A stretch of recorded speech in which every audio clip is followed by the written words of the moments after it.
we keep going, I want to make a special announcement. Building 6 has been really fortunate to house a scholarship over the last few years. It's the Charles Dick Ward Scholarship for Harvard students. It's $20,000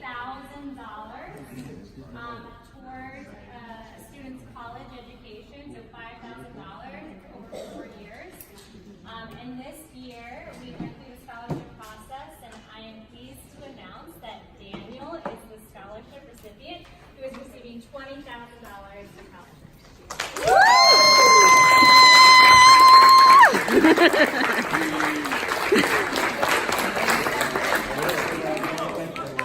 Congrats, Boo! Woo! Oh yeah! Woo!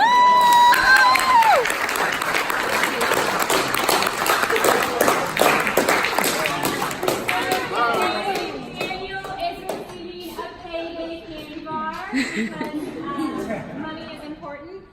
We have a board member, Stuart Capel, and a volunteer, Eric Rossi, who interviewed Daniel for the scholarship. So we are very proud of him. Congratulations. Congrats.